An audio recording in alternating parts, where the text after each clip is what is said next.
یہ جو فوٹو لگی ہوئی ہے یہ اس ذات کی فوٹو ہے جس کے انتظار کرنے والوں میں وہ رب شامل ہے.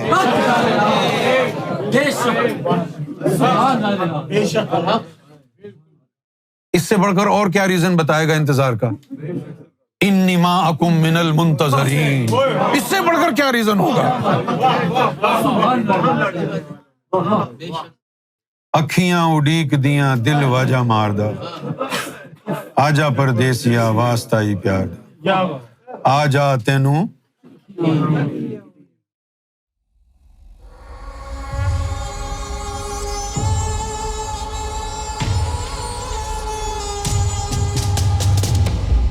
اب جیسے کل ہم تھوڑا سا آگے بڑھے اور کہا کہ بھائی قلندر، کوئی کہہ رہا تھا ہمیں قلندر بنا دو. ارے یار تم ڈاؤن گریڈ کیوں کر رہے ہو اپنے آپ؟ اپ گریڈ کی بات کرو. کیونکہ جب ہم کو ضم کی تعلیم کا سرکار نے بتایا تو ہماری تو رات کالی ہو گئی. پوچھو کیسے؟ ہم ایک ایک کا نام لے کے سوچنے لگے ارے فلاں کے پاس یہ والی تعلیم تو تھی. کیونکہ ہماری نظر میں جو بڑی بڑی ہستیاں تھیں ہم سوچتے تھے اچھا اتنی بڑی ہستیاں لیکن یہ تو ہے نہیں ان کے پاس. تو بولا سب بیکار ہے پھر تو. ایک نکتے وش گل مکتی ہے. یہ جب بات پتہ چلی تو سب کی ولایت کا بخار اتر گیا. میں نے بولا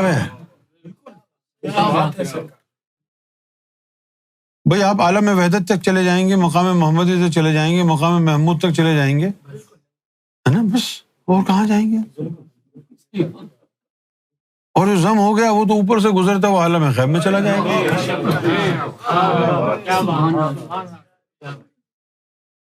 اب عالم غیب میں بیٹھ کے وہ سوچے یار مجھے قلندر پاک بنا دیتے تو کیا ہوتا، مجھے دادا صاحب بنا دیتے. بھائی ہر آدمی، ہر زمانے کا ایک جو ہے دستور ہے، ہر زمانے میں اللہ تعالیٰ کے ایک قرب کا معیار ہے، ہر زمانے میں جو ہے وہ محبت کا ایک محور ہے. اب جو آیا ہے زمانہ آیا ہے بے حجابی کا، عام دیدار یار ہوگا، سکوت پردہ دار تھا جس کا وہ راز اب آشکار ہوگا. اب یہ جو چیز ہے تعلیمات ضم والی، اب ٹھیک ہے آپ نعرے لگاتے رہیں، گزشتہ جو ہستیاں گزری ہیں لگاتے رہیں، ہمیں کیا پرواہ ہے. یاد کرو سرکار نے کیا فرمایا، یہ جو ہم تمہیں تعلیم دے رہے ہیں اسے داتا اور خواجہ تو نہیں، یہ تمہاری سوچ ہے، اس سے داتا اور خواجہ تو نہیں بنو گے تم، یہ تمہاری سوچ ہے. اور پھر ایک اپنی سوچ بتائی، ہو سکتا ہے بن بھی جاؤ. جب یہ تعلیم تمہیں داتا اور خواجہ بنا دے گی تو پھر ریاض الجنہ کی تعلیم کیا بنائے گی؟ اگر یہ روحانی تعلیم داتا اور خواجہ بنا دے گی. اب میں اس طرح کھول کھول کے باتیں کرتا ہوں پھر بھی لوگ نہیں سمجھے تو کیا کروں میں؟ جب آپ کو یہ تعلیم بتائی جا رہی ہے کہ بھئی یہ تعلیم آپ کو داتا اور خواجہ بنا دے گی، اس کے بعد پھر وہی کہانی،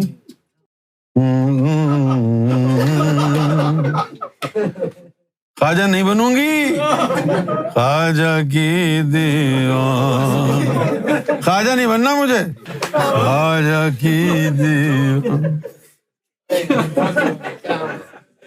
خواجہ بننے کی، دادا بننے کی تعلیم دی ہے اور وقفہ ہوا ہے میں تو دیوان. جہاں کی گدھی تھی وہیں آ کے کھڑی ہو گئی،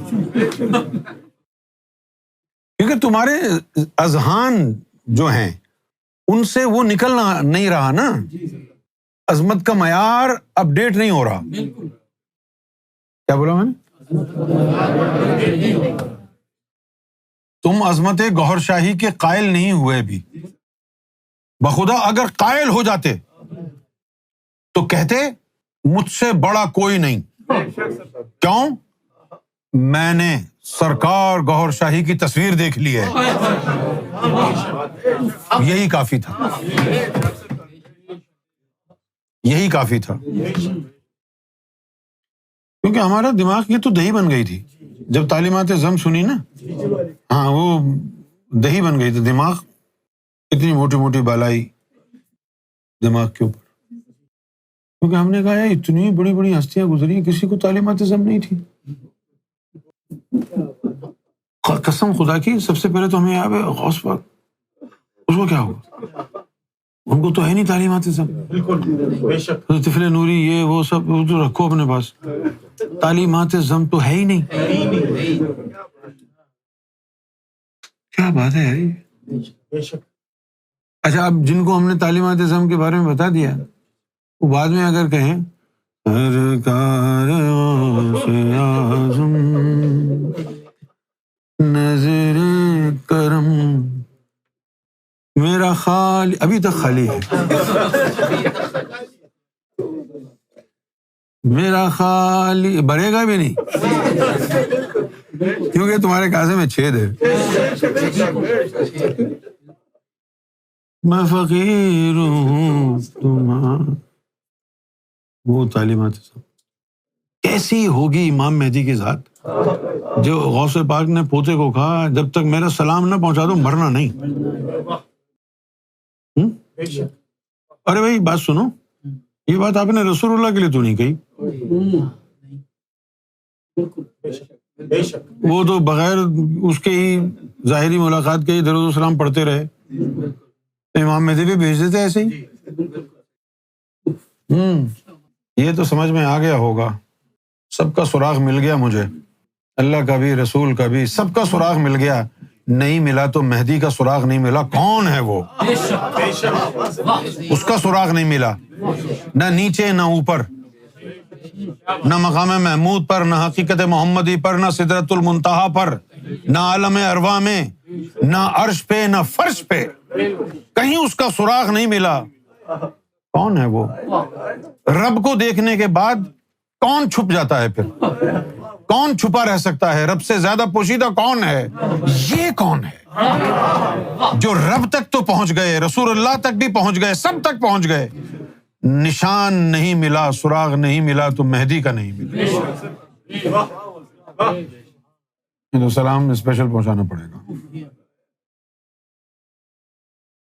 ساری زندگی تو فخر میں گزر گئی غوث پاک کی. بالکل اوائل یعنی اواخر عمری میں، جب آپ کی عمر کی آخری سال تھا، امام مہدی کی عظمت کے حوالے سے ایک حدیث ان کی نظروں سے گزری. جب انہوں نے امام مہدی کی عظمت اس حدیث میں پڑھی تو ان کے دل میں اشتیاق ہوا، اتنی بڑی ذات. تو انہوں نے سوچا چلو زمین پر نہیں آئے ہیں تو اوپر جا کے ہم مل لیتے ہیں. آخر غوث پاک تھے، اوپر چلے گئے، کوئی سراغ نہیں، کوئی سراغ نہیں. اب سرکار معاف فرمائے 2 دن کے بچے تو نہیں تھے، ہے نا، کہ بھائی ادھر گئے، امام مہدی کہاں ہے؟ یہاں نہیں ہے. ادھر یہاں پہ سوچا نہیں ہوگا ابھی یہاں کہیں نہیں ہے تو پھر کہاں ہے؟ دھیان تو گیا ہوگا، کیسے نہیں جا سکتا؟ بچے تو نہیں تھے نا، کہ عالم ارواح میں نہیں ہے، سدرۃ المنتہا پہ نہیں ہے، مقام محمود پہ نہیں ہے، حقیقت محمودی پہ نہیں ہے، پھر کدھر ہے؟ کدھر ہے؟ تو پھر پتہ چلا ہوگا ارے یار یہ تو کہیں اور کی کہانی لگتی ہے. تو یہ بات سمجھ میں آ گئی ہوگی، اگر نہیں ہے تو پھر کہاں ہے؟ طفل نوری کی آنکھ سے دیکھ رہے تھے نا، کیا پوشیدہ ہوگا؟ کہیں بھی نہیں، کہیں بھی نہیں ہے، کہیں نظر نہیں آئے. اور حضور صلی اللہ علیہ وسلم جب بھی حجر اسود کے قریب جاتے تو روتے، فوراً ان کو یاد آتی امام مہدی کی. جس طرح انم ہے نا، وہ میں نے بہت ساری چاکلیٹ اپنے کمرے میں رکھی ہوئی ہے، تو میں اس کو چاکلیٹ دیتا ہوں تو اس کی ماں کہتی ہے چلو میں لاؤ کھول کے دوں، تو کہتی ہے نو اٹس مائن، اٹس مائن، نو نو، اس طرح. اسی طرح حضور کو بھی مزہ آتا تھا یہ کہنے میں کہ وہ جو مہدی آئے گا وہ میری فاطمہ کی اولاد سے آئے گا، یہ مزے کے لیے. بھائی فاطمہ کی اولاد سے تو آئے گا، دیکھ لیں جا کے، فاطمہ کی اولاد سے میرے مہدی کا جسم آئے گا، مہدی نہیں ہوگا فاطمہ کی اولاد سے. اہل بیت سے پنجتن پاک سے جو نسبت ہے مہدی کو وہ جسمانی ہے، روحانی نہیں ہے۔ جسم کی اولاد ہوتی ہے، جسم کی ماں ہوتی ہے، جسم کا باپ ہوتا ہے، روحانی نسبت نہیں ہے اہل بیت سے، روحانی نسبت نہیں ہے محمد رسول اللہ سے، روحانی نسبت نہیں ہے مہدی کو مولا علی سے، جسمانی نسبت ہے۔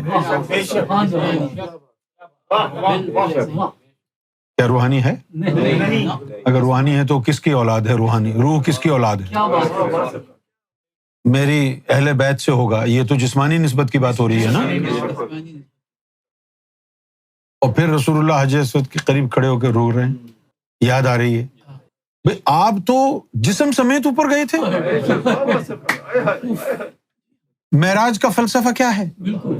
معراج صرف اکیلے رسول اللہ کی معراج نہیں تھی، اس رات کو ہر مومن کی، ہر ولی کی، ہر فقیر کی، ہر نبی کی معراج تھی، سب کی معراج ہوئی تھی، سب کچھ اللہ نے دکھایا تھا۔ تو اگر امام مہدی وہاں ہوتے تو معراج شریف میں امام مہدی سے بھی ملاقات ہو جاتی نا۔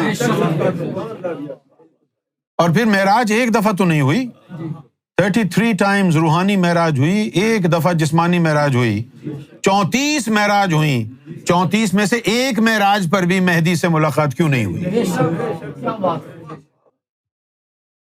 کہاں ہیں وہ؟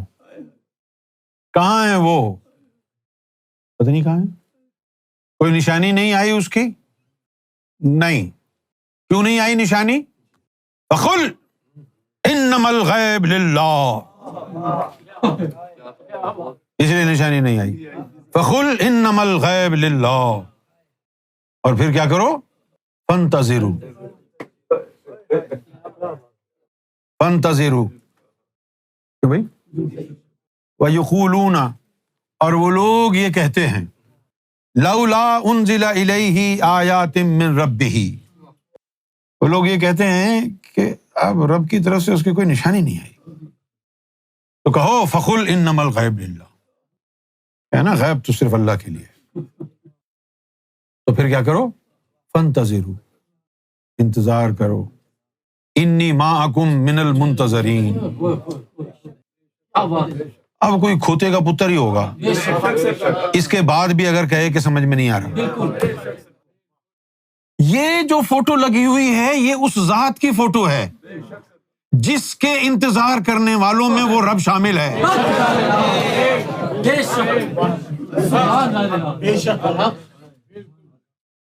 اس سے بڑھ کر اور کیا ریزن بتائے گا انتظار کا؟ انی معکم من المنتظرین، اس سے بڑھ کر کیا ریزن ہوگا؟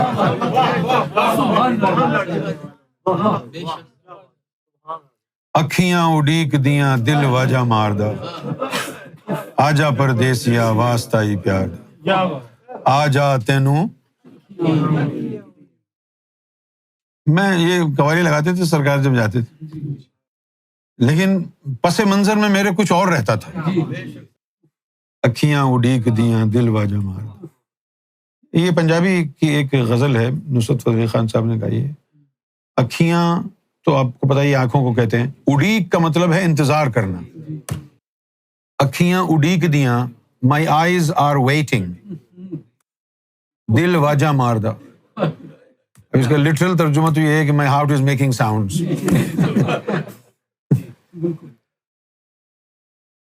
جدوں دا تو رس گیا ساڈے نال ٹولنا، جب سے آپ ہم سے ناراض ہوئے ہیں، اُل گئیاں کاوانوں بنیرے اٹھے بولنا۔ وہ جو گاؤں میں منڈیر کے اوپر کوے آ کے شور مچاتے ہیں نا، وہ تب مچاتے ہیں جب دیکھتے ہیں کہ دور سے کوئی مہمان آ رہا ہے نا۔ جیسے وہ بالی ووڈ کی مووی ہے نا، اڈ جا کالے کاواں تیرے منہ وچ کھنڈ پاواں، تو کھنڈ پاواں کا مطلب کیا ہے کہ مہمان آ رہا ہے، اے کوے اٹھ کے شور مچا۔ آپ سمجھ لیں کہ یہ جو بیٹھے ہیں یہ وہی کوے ہیں جو شور مچا رہے ہیں ان کے آنے کا، یہ وہی کوے ہیں، حالانکہ کوے نہیں ہیں، کبوتر کہہ لیتے۔